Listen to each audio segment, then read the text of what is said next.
This is every Minecraft mob and their secrets. And these are the Minecraft mob facts that you possibly didn't know. And folks, as you can see from this number, we are getting painfully close to 10 million subscribers. We can hit this week if you subscribe. So if you enjoyed the video, consider checking out that sub button below. It's free and it helps out a ton. And we'll start with our first mob, the Allay. The Allays were originally added back for Minecraft Legends. So the player in Minecraft Legends is focused on doing something else, so this is the way that they could go and pick up things and give it to the player to pick up the resources, which is how they work in the base game. I give it that, I throw away this, it goes and picks it up. What's weird to me though is that if they planned it for Minecraft Legends, then why would they put it in the mob vote? That just feels weird to me. But sure enough, it won, and now we've got it. Now if I'm not mistaken, they also were intended to be for the Nether update. They were originally the Wisp. Well, now it's gonna be the Was, because see you later, buddy. Number 2, we've got the Armadillo. Well, this looks a little barbaric off the bat, but the idea is that if you have an armadillo inside of this, it takes reduced damage while rolled up. And so, if it's rolling up because we have the husks here, it'll actually be practically immortal. And this is actually the thing that we've used to build different farms. We showed off one farm in the past that let the armadillos taking damage like this give a bunch of silverfish with the infested effect, because that gives the silverfish every time that it takes damage. And then we use those silverfish to use oozing, giving us a slime farm. This is horrible. For one, there's no way that it's cooking evenly. It's gonna there's gonna be a very undercooked center in there. Look at it, it's red. I don't want rare food, Observer. I'm sorry, I gotta go. See you later. Oh no, Observer! Well, that's just rich. Well, this might look like an axolotl statue, but actually, it's because they're related to wardens in some way, at least this theory says. By inverting the colors on a warden, they actually share a shocking resemblance to our axolotls, particularly the white and pink axolotl that we can find. Not any of these, not any of these. This one. Can you turn around, please? Wow, this is a very well-behaved Enderman. It's just looking at the wall. Yeah, look at it now. See? If you look at it through the Enderman eyes, we've got the axolotl warden. And this also ties in because there was actually a hidden message in the game's files that said the axolotls are not to be trusted. So, because bats are an ambient mob, they actually cannot trigger any redstone components, though this only happens in Java. So if we get a whole bunch of these guys, we get them floating around, even though they're on a pressure plate, any other situation this would cause the bats to trigger it. Any other mob, even items thrown on the pressure plate would trigger it. The bats, no luck. They're purely meant to be entirely ambient, which means entirely useless if you ask me. Though, they are triggering the skulk sensor, and the same could be true if we actually got our warden back. Yeah, you guys aren't gonna like these or the axolotls. The wardens will actually go after them because they do emit sound. So that's about the only thing that they do. If I'm not mistaken, bats don't even generate inside of the ancient city, so you never actually see this happen naturally. I think we're gonna, I don't think we're gonna need a cleanup crew for this one, Observer. We should step back a little bit. I think this is a mating ritual. Oh, look, he's peacocking, he's peacocking. Oh, his heart is beating fast. Will it blast it? I think so. There we go. All right, we get our camel. Eventually, it'll just sit down. Oh, there we go. So if I go and sit on it and move it around, you gotta jump dismount off the thing. That's a very precise. Oh yeah, there you go. And just like that, right up top. And as soon as it sinks back down, no one will be any the wiser. It is pretty obvious on the dismount though. Shout out to iCraftMC for that design. If we were to summon our cat and then go to sleep, I guess I'll take the right side.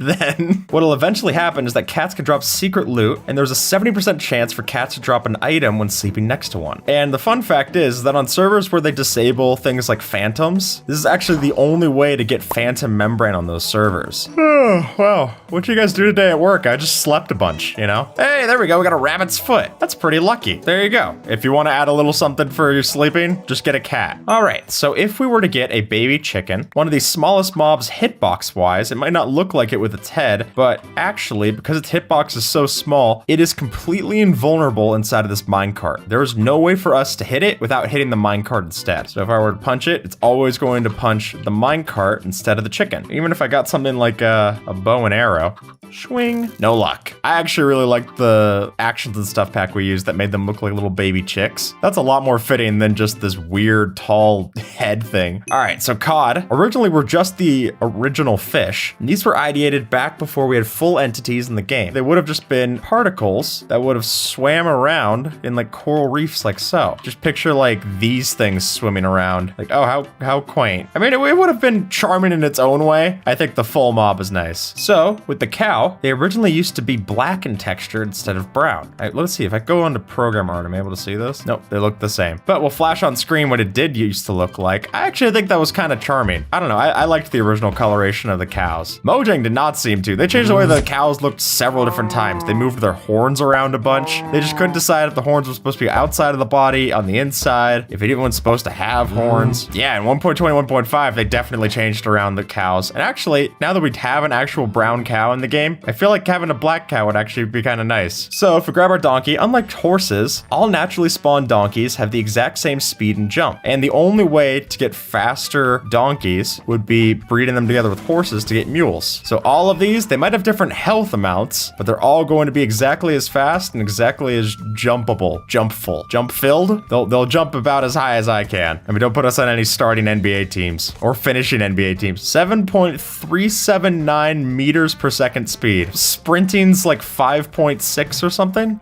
Okay, so if we summon in our frog, frogs technically don't have any attack strength given to them. When they go and eat a magma cube, it'll always do the most amount of health to kill it. And the reason is that it's actually just despawning the mob as opposed to actually killing it. There's no damage done to the magma slime, except for maybe emotional damage of being turned into a light. We give it the max amount of health, it's not gonna matter because it didn't actually use an attack, it just disappears it. That's actually probably the most accurate representation of unaliving that I've seen. They just rewrite you from history. All right, now we're talking about the glow squid. As of 1.21.2, there are now baby glow squids, which is parity with Bedrock. It's kind of cute. So the only way they're gonna find these is that if they spawn naturally. Oh yeah, it's definitely smaller when you look at it like that. This does not look like a horse. I think we've kept the stable under poor conditions. Anyway, horses have an increased immunity to fall damage. Whoa, all right, there we go. So if we push off the horse from 6 blocks, it'll be safe from all fall damage versus like if you push me off from 3 blocks, that is my safe distance. Now the unsafe test, after 4 blocks is where other mobs like the villager would start to take damage, but 7 blocks is how much it takes to actually start to do any damage to our horse, which I feel like I damage my horse from fall damage pretty often. So I guess I'm dropping it off of 21 feet drops. I mean, I can understand it not being the best for it,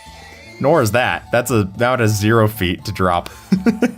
Disappear the scene of the crime. So the thing about mushrooms is that they have a secret variant. And the way that we get this is a little barbaric. We have to lightning strike it during a channeling trident or a lightning storm. And then that'll give us the weird brown mushroom, which when you take a bowl, you can milk it with a flower of your choice. I like to give it a dandelion or something. And now we can milk it for suspicious stew. And dandelions are always the best because these give you saturation. So it fills up a whole bunch of food items. Very handy to have. Oh, you shouldn't have. Oh, there you go. You really shouldn't have. That's actually incredibly eerie. Just the still frame of you just, do you like what you ate?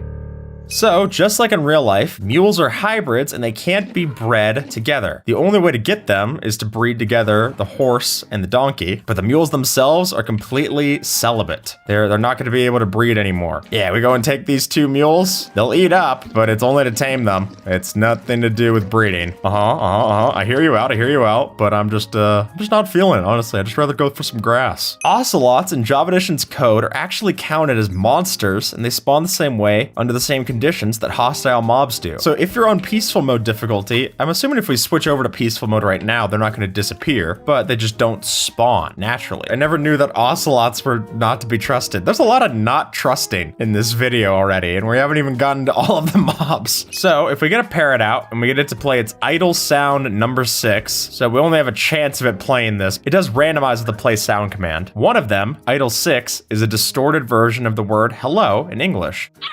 That's gotta be it, hello. So there you go. And I mean, parrots, maybe they're hearing us. That would be really cool. I don't know if I've seen anyone make a mod that takes simple voice chat and makes it work with parrots, but that would be awesome. Back when Minecraft achievements used to actually be called achievements, we had this one, which was, if you rode a pig off of a cliff, you would get when pigs fly. And that looks more like when pigs die. But by riding the pig off of a 5-block tall height, that would get you the achievement. And actually, now that it's advancements, we don't have this anymore. There's still plenty of things that are about killing mobs, but but for now, no more for our pigs. Which actually is just removing a feature from saddled pigs. Now you really don't even need to do them anymore. I thought it was funny, but I'm not a pig, despite the negative press media. So by using pufferfish in a setup like so, we can make an effective player proximity detector. So I go and take my pufferfish in a bucket like so, place it inside of this setup, and now when it puffs up and I'm not in creative mode, it triggers only then the tripwire hook, giving us a player detector. And I remember back when we did our old list videos, this was like my favorite thing to show off. I thought this was so neat. And before skulk sensors, this made a lot more sense. Does it happen even if you're sneaking though? That might make it a little better than skulk sensors. Yeah, there you go. So even if I'm sneaking, which a skulk sensor wouldn't be able to detect, they still can. The killer rabbit variant, which a lot of people know, used to exist in the game, and you could still spawn it in using the certain rabbit type 99 command, but it actually used to have a 1 in 1,000 chance of spawning, and then it was a 1 in 2,500 chance, until eventually it was removed because Jeb said the joke had been overplayed. But could you imagine just going around in the game, and all of a sudden you come against one of the strongest mobs? Look at that, that's 6 hearts. For what? A rabbit? But when they do that much damage, I get why the Ravagers used to be scared of them, back when they were called Illager beasts. So salmon, oddly enough, have this feature as opposed to cod. I didn't know this. They can swim up a 4 to 5 block tall waterfall, simulating real life salmon. There's also different salmon sizes. Look at this, we've got a big salmon, a small salmon, a medium salmon. Oh yeah, now we have the bedrock parity to give us different sizes. I like that they can swim up the waterfalls. That's neat. I like that they have any bit of variation to the cod. All right, so sheared sheep actually do not need grass blocks. I had no idea about this, but they can actually just eat the short grass item or the tall grass block in the world. So we should eventually see this. It's only mud in the pen, except for a bit of short grass. Granted, it's not gonna regrow, so it's still not the best thing to use for them, but I didn't know that they could actually just eat these. Oh, here we go, we can see it eating. All right, so they can't eat off of mud blocks because when you're standing in mud, you actually sink in a little bit. Here, you can see it with me. Even though mud blocks don't visually look lower, you do sink into it quite a bit, actually. So they don't eat it because they think that they're inside the mud. But we switch it over to this muddy mangrove roots, then they're completely fine. The skeleton horse, unlike other undead, can actually breathe underwater. And because we can ride them, this actually makes them have a distinct use to being the only horse that you can ride underwater, and it won't dismount you like so. I mean, what's cooler than just riding out into the ocean like this? If you're an ocean monument and you saw this riding up like a metal album cover, well, I hope you guys enjoy. So, okay. Well, dispose of the evidence and we'll move on. All right, so the sniffer's laying down animation, like we're gonna see here, hey buddy, was inspired by corgis, and that makes a lot of sense. I mean, look at those little stumpy legs. How else are you supposed to animate it? So when it splays out, here we go, total corgi vibes. Digging up in my backyard when I asked it not to. Oh, perfect. It's just like every well-trained dog. It's so proud of himself. Well, I don't want to kill off the sniffer, so I'm just gonna go into a hole and you can let me know.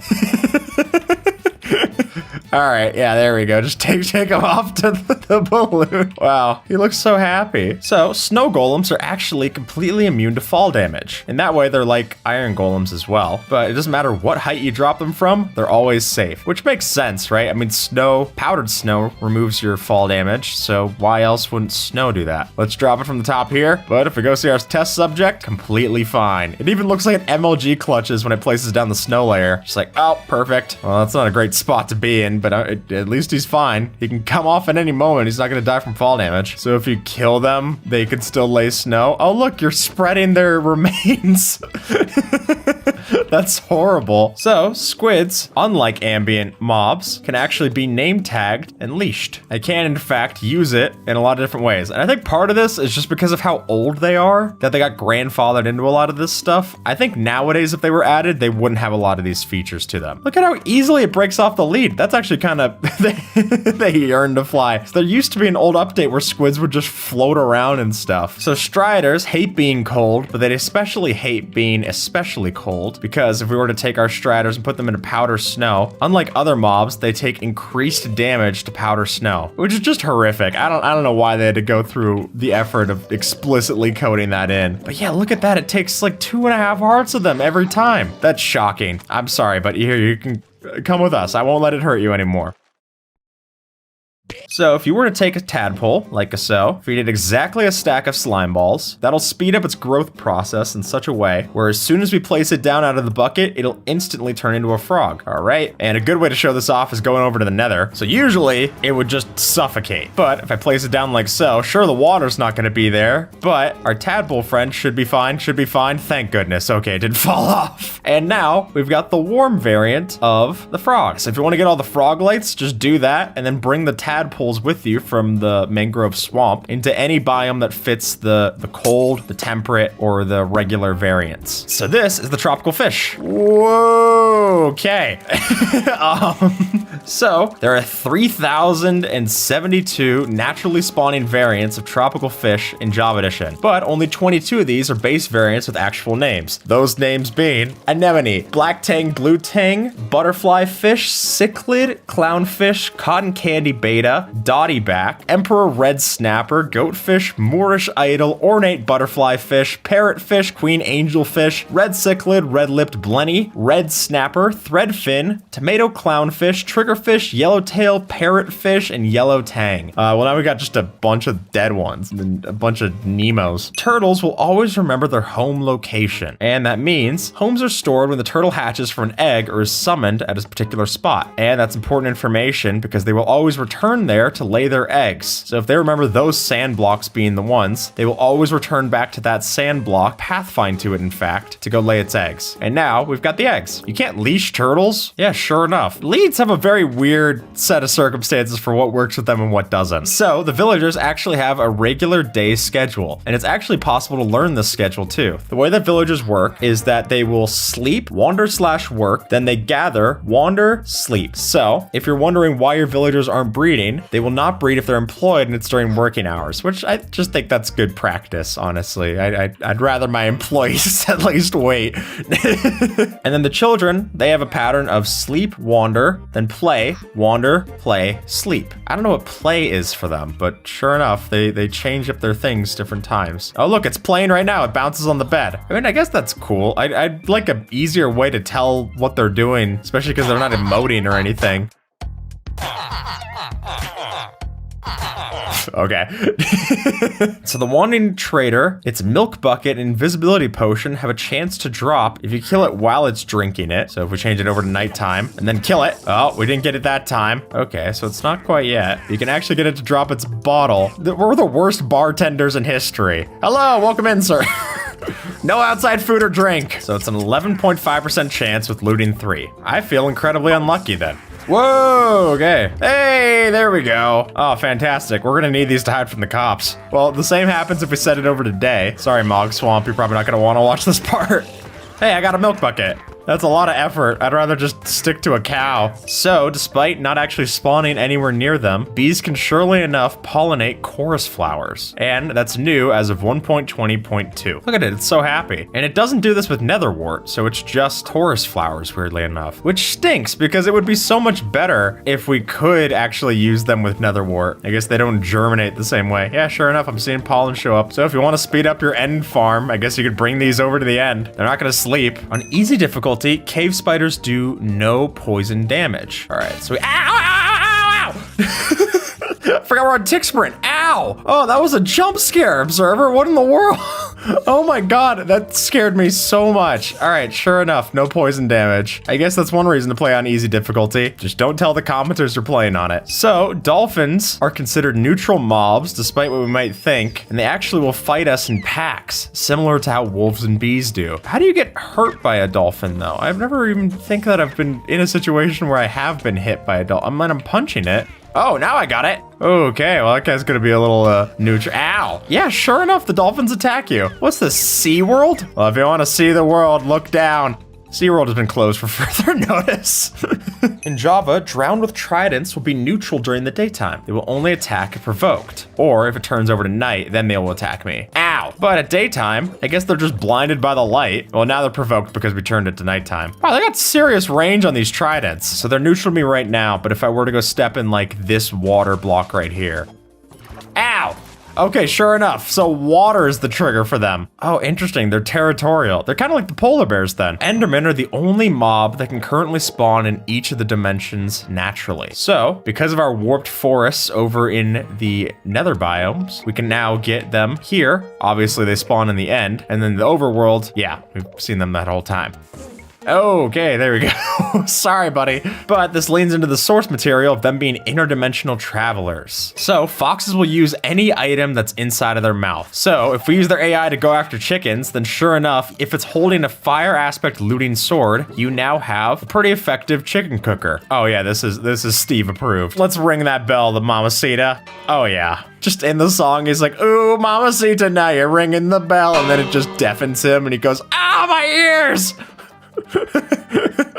Yeah, if you even give them a totem, you could sure enough kill it and it'll respawn. Hey! And right back to sleep. Yeah, I'm sure dying takes a lot out of you. So the Goat will automatically avoid powder snow. So look at that. We got powder snow here in the blocks. We'll fall in, but it'll actually successfully pathfind over it. So we have this very specific spiral here and it'll always avoid it. That's actually pretty cool for the mountain goat idea. If you want to avoid falling in, use a goat. I actually think that would be a cool idea for a map, saying like, okay, you gotta go follow the goat or else. It's a glass bridge. Well, you can only follow it so far. Come on, buddy. I can't have anyone be better than me. There we go. If we were to spawn an iron golem and then kill off a wandering trader, it doesn't attack us at all. They just don't care about those guys, which further cements the theory of them being completely disavowed. They're excommunicated. When a zombified villager is more redeemable than you, that's pretty bad. Llama. Whoa! All right, so including all the different fur colors and carpet clothing variants, there are 64 different types of llamas that we can find. But that's kind of fun. Exactly a stack of different llama variants. I like that. Though that's not including the strength genetics. If you include those for the llama's storage space, then that brings it up to 320. Which, wait, that's the build height. And this technically doesn't include the wandering trader llama. That's its own separate mob. So there is a variant of pandas called the worried panda. Now they won't eat on their own. They have these little sad eyes and they hide from mobs and thunderstorms. Yeah, look at it. It runs away from the bogged. Oh, look, it cries. Wow.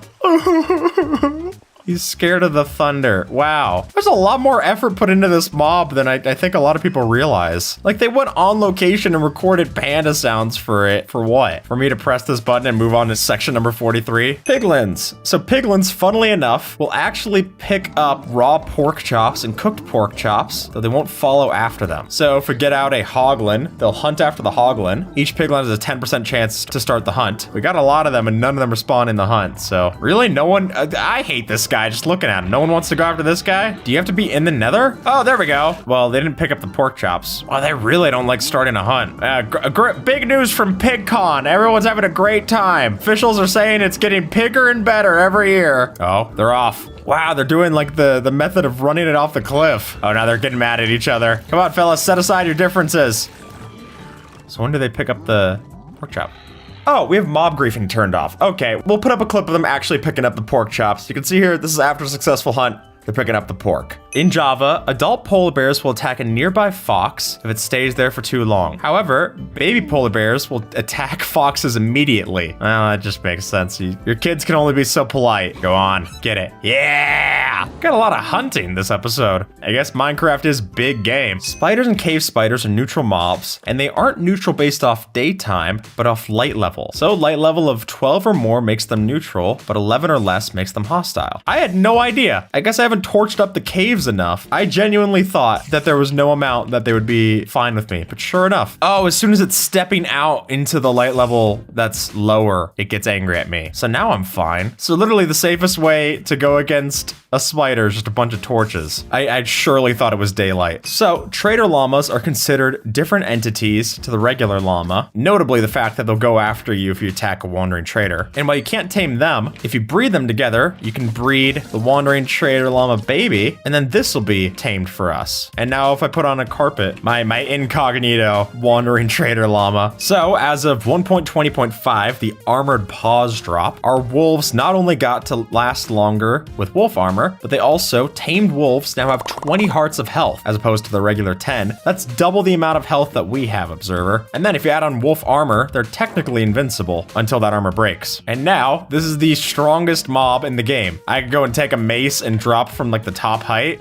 it won't die. Its armor's not doing too great, but it did just fine. The zombified piglin. So the adults will drop 5 XP, pow, while the babies drop 12 compared to the creepers 5 XP. That's shocking. I didn't know that the babies drop so much more here. And they drop an additional 1 to 3 XP if their sword doesn't drop. Now the sword drop is an 8.5% chance at the base rate. So actually a looting sword gives you a worse chance of getting experience there. So I guess kill the babies? That sounds like I don't know if that's the message we want to pass along. A baby zombified piglin with a sword? That's an XP battery right there. Blazes actually do have a melee attack, and they'll do between 4, 6, or 9 damage on easy, normal, or hard modes, respectively. Yeah, so you're just getting actually just brushed up against by the blaze. So look, it's going after my shield right now. Ow, ow, ow.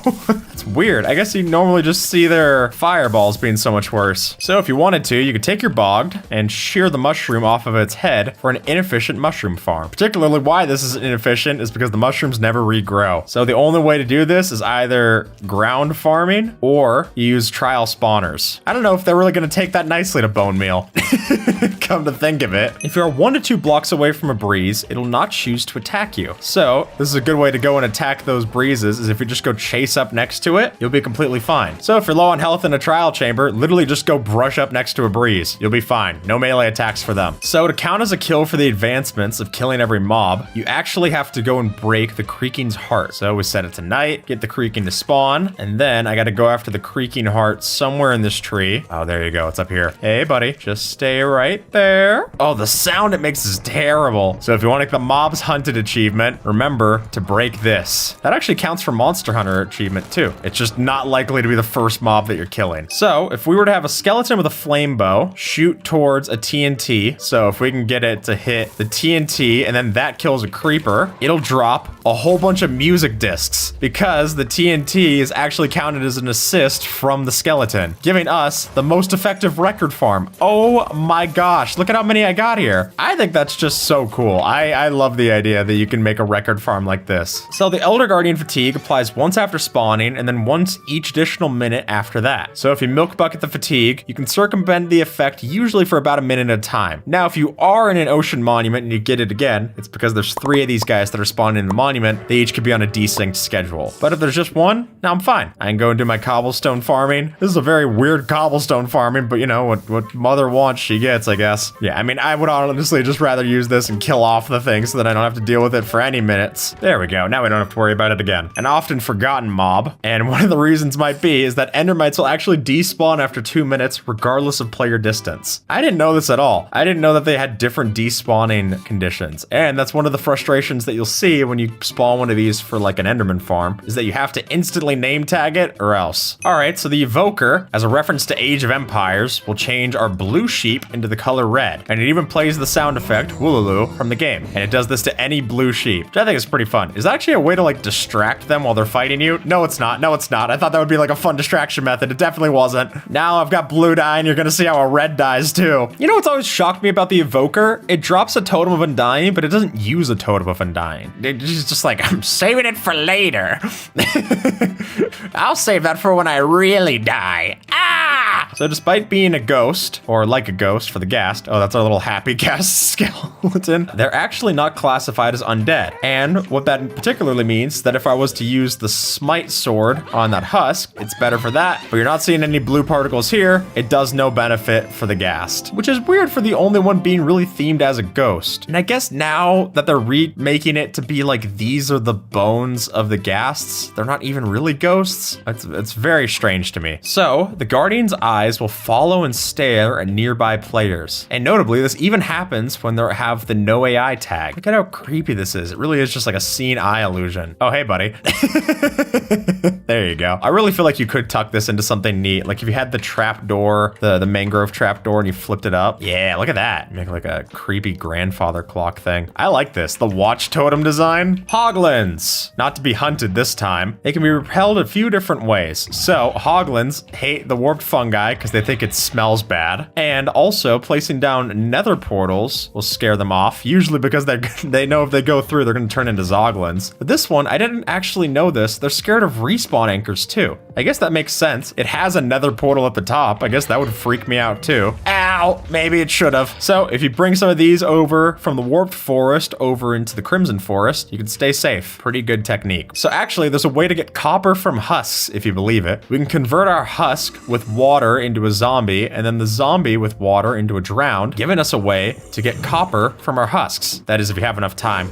There we go. Now we got our zombie, and with enough hydration, we've got the drowned. Kill enough drowned, you get yourself copper. I would actually like if the husk had a unique drop for it, but no renewable sand just yet. So magma cubes will continuously do damage to players that they collide with. Through the immunity frames that you have, this becomes an attack that hits you roughly every half a second. So this differs from normal mobs that actually have a distinct attacked target and time cooldown. And also, the small magma slimes of magma cubes, they actually always do damage at any size. So they're not even like slimes. They're just so much worse. I hate magma cubes for every reason. They hit you on every frame imaginable. Are you kidding me? So the phantoms will spawn regardless of biome and other spawning rules, which means that they're the only hostile mob that can spawn inside of the mushroom fields biome. And funnily enough, they can even spawn down in the void. I had no idea about that. In fairness, I'm not exactly taking my my spring break over to the void regardless. But sure enough, if you're hanging out in your void base and you're not sleeping because you can't place a bed down there, ouch. You know what I mean? Like that sucks. The piglin brutes actually do not do a victory dance after a hoglin hunt. So there's a rare chance of piglins doing a victory dance after the hoglin hunt, but the piglin brutes are so serious that even if they go and do it, they won't celebrate. They do half of your health every time that they slap you with no axe, no nothing. They're just doing that for the love of the game. I hate them. They just suck. Someone who doesn't like to dance isn't a friend of mine. Pillager's crossbows will break after 465 uses. Oh, we're gonna be here for a while. Oh, he broke it. He's already good. Now he just holds his hands like that. He's so polite. Once they become passive, they actually can't even melee us. They're only meant to shoot, so they won't even attack us or villagers. However, if you spawn in an iron golem, they still can't see past it. I'm actually kind of amazed that he's not going after him right now. There we go.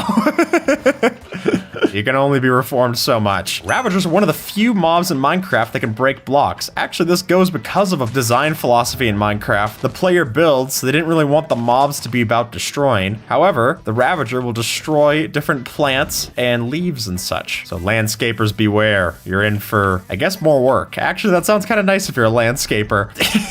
That's like, oh cool, at least I'll have a perpetuating cycle for my job. They break crops and everything. They just suck. I just hate Ravagers a lot. So shulkers are actually able, through specific commands in Java Edition and Dye in Bedrock, to be changed with their team colors through scoreboard commands into different colored shulkers. Look at this. I think this is such a cool feature, and it's a shame that it's not easier implemented. But look at that. The idea of having camouflage shulkers, they were originally supposed to camouflage in the code, but it didn't end up coming in. But could you imagine just having like a grass block colored shulker? Even just shulkers that did a rough color map to the thing. Like if there was a red shulker on Netherrack or something, I think that would just be cool enough. You don't have to go overkill. Silverfish don't just spawn inside of strongholds. They also can spawn in mountains, windswept hills, igloo basements, I didn't know that one, and the mansion's false portal rooms. So this is an example of the fake portal room found in mansions. And then if I were to go take my pickaxe out and do a little mining, sure enough, the stone down here is all infested. Well, I wouldn't trust the pillagers to exactly go expensive for their block material. I get it. Funnily enough, having silverfish in their portal room is the most authentic thing about it. All right, we gotta kill off these before they go and infest all our concrete, observer. Skeletons, unlike zombies, will always stay undercover when attacking the player. Well, apparently. I guess this one hates you so much, observer. So it won't chase after you into the sun. It'll actually just try to stay back at the cover where it can to shoot at you. He wasn't very good at it. This guy seems a little better prepared. He's not gonna burn up. Yeah, so as long as they're not too dumb. If they're able to shoot you from underneath the tree, they'll stay underneath the tree to kill you. So just stay away from forests then if there's a skeleton. I don't know what to tell you. If I were to get a size 3 slime, it'll jump 3 blocks to try and get to me. So that makes sense, right? Now we get in a size 30 slime. Here we get the jump size over to size 30. And then if we want to get really dastardly, we can go all, ow. Yeah, they also scale their damage too. So in fact, one of the strongest mobs in the game is a giant slime or magma cube. And then observer, while I'm flying up here, could you spawn in a size 100? There we go. This one actually might be stuck because it's got parts of the mod showcase set inside of it. So the magma cubes, max size, are able to jump up high enough where they actually just despawn. That's hilarious. So magma's vertical, slime is horizontal. You can turn skeletons into strays by submerging them in powder snow. And actually, as Razeworks has pointed out in a farm in the past, doing this usually makes their gear even better. So if you have a skeleton spawner, you can go and push them through powder snow, kill them off that way. You get even more loot for the same skeleton spawner. It is gonna take a while. Hey, there you go. And then, you kill it off as you would, and that's pretty good. You get even better slowness arrows from this too, which is way less of a pain than crafting them on Java. So the Vexes will intentionally try to get behind you and attack you. Oh, we can kind of see this with Observer here. So they try to get the sneak attack on you. They just suck. Let me just put that out there. They're not my favorite. Although, looking at this sign, I guess I didn't realize that they actually look quite a bit like the Totem of Undying. Maybe some weird evoker magic. You can take the Vindicator and then rename it into Johnny as a reference to The Shining. And now it'll kill off any mob that is around it.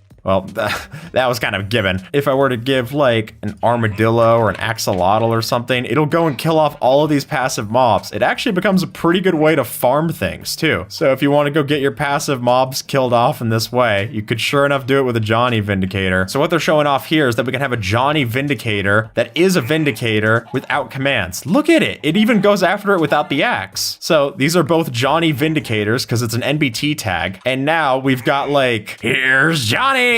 Look, he comes after you. He's a where's my hug guy. I can't imagine anything worse. In an Ask Mojang interview, developers confirmed that the Warden's sounds were partially inspired by the scary noises in Music Disc 11. And come to think of it, Music Disc 11 was added all the way back in Java 1.0.0, all the way back in 2011. This, I know you're showing me off your new mixtape Observer. I know you got your music, your SoundCloud you're showing off. This isn't my favorite. I'm sorry. Maybe something a little more traditional. You got Hot to Go? All right, that's hot to know. Got kind of a weird witch hut here. This is like the upscale witch hut. They're gentrifying the witch huts now. So if you punch a witch, that'll cause it to drink a potion instead of throwing one. And if you notice, every time that it drinks a potion, its nose lifts up a little bit and you get to see its mouth. It has a 2-pixel mouth. I think it's also the only case of a nose moving. Like if you have the villager nose, the villager noses don't move. Oh, the sniffer. That makes sense. Here we've got the Wither Skeleton. So Wither Skeletons have a 100% chance to drop their skull if they are killed by a charged creeper. So if I go and I take my flint and steel, I get down here and ignite, that is a 100% collection rate for the Wither Skeleton skull. And granted, it's a whole lot of setup. You got to go bring a charged creeper all the way over to the nether for that. Or I guess conversely, you could bring Wither Skeletons out into the overworld. That's a lot to do, but 100% collection rate, that's pretty cool. So if you were to feed a Hoglin the Crimson Fungus, usually this would despawn because it's a hostile mob. It should despawn if we go far enough away. But now it actually has some bit of NBT data changed in it where it's not a regular Zoglin. They gain the persistence required tag and it doesn't despawn. So you're welcome. Sorry about your face. Speaking of zombie, here we've got on location zombie. So zombie sieges are a rare event that happens in Java Edition. So at midnight, a group of up to 20 zombies can spawn if the player's inside a village. Whoa, okay, hey fellas. These mobs can even spawn inside of mushroom fields biomes if the player yourself is inside of an adjacent biome. So if you're in the ocean nearby, you could cause this to happen inside of the mushroom fields biome. What a terrible thing. I guess that's a good enough time to go on to the zombie villager fact. There's a rare chance for a chicken jockey to be a baby zombie villager. If the player were to cure the chicken jockey, yeah, that's right, and convert it, we're gonna get a villager jockey. Where was Jack Black doing this, huh? There you go. So now we've got one of the rarest mobs in Minecraft, really. Wait, and then if it grows up, we're gonna actually have a big-sized villager on this chicken? Hey, there we go. Wow, and now he's employed. He's like, well, I might as well make the most of this. You cannot directly spectate the Ender Dragon's perspective in spectator mode, but by using the spectate command, you can. Whoa, I'm the dragon! I'm spinning a bunch. This sucks. So only using the /spectate command. But there's nothing unique to see or anything, so it's not even that interesting. I can go to F5, that's kind of cool. It's like a drone shot if the drone was broken. While Wither Armor is enabled at half health or less, it can still be damaged by sources like the Warden's lasers, even though it's supposed to be safe from all projectiles. So we got the armor enabled right now. So the Warden would do just that, or I can use my crossbows, which actually gives you one of the fastest ways to kill the Wither. I don't know why we're not having much luck here. Hey, there we go. Yeah, it's no joke. You can kill the Wither in like 7 seconds seconds by using these. You just have to spam down a bunch. Oh, wow. He's really going for the hug, ain't he? Good work, buddy. The giant. Hey, well, actually, this is a good way to see how big the observatory set is, isn't it? So, giants are completely useless. They have no AI. They're not even considered undead, so the smite enchantment does nothing on them. Actually, if you want a giant that behaves with AI, what you would want to do is summon in a zombie and then give it the scale attribute. All right, so like a 6.5 scale. Oh yeah, look at that. We got 2 giants and one of them actually does something. It'll even attack me, as terrifying as that is. Oh, their hitbox is even correct. That's such a cool command. I love the scale attribute command. So if we were to have an illusioner and give it the glowing effect by using something like the spectral arrows, there we go. It gives all of the clones glowing, but the base one that you can see when it's on fire actually doesn't get the glowing effect. Also, that's a good idea if you want to see which one it is. Use a flame bow because you can actually tell which one's which. But it's a unique behavior where even if you go into spectator, which usually lets you just see invisible mobs, you can't see the illusioner. Zombie horses cannot breed, but if they already have a Mountie, then they can be fed the same food type as a regular horse because we can't right click them to actually ride them. So the only way to feed them is if they have no other option. They're like, okay, if I can't give you a lift, I will take some DoorDash. Observer, we've got the new mob that's coming out, the Happy Ghast. If I go ride this out into our mod showcase area, not only is this a way to carry your friends, but it's also a way to make some new ones. Is it bedtime already? Because I think it's time for kidnapping. That's terrible. Here we go. So if I swoop low, I got him! And you can steal Bessie like this. So not only is that a way to transport villagers, but that's also a way to steal them out. And with that, folks, YouTube thinks that you might like this video. So see if they're right and have a good one, all right?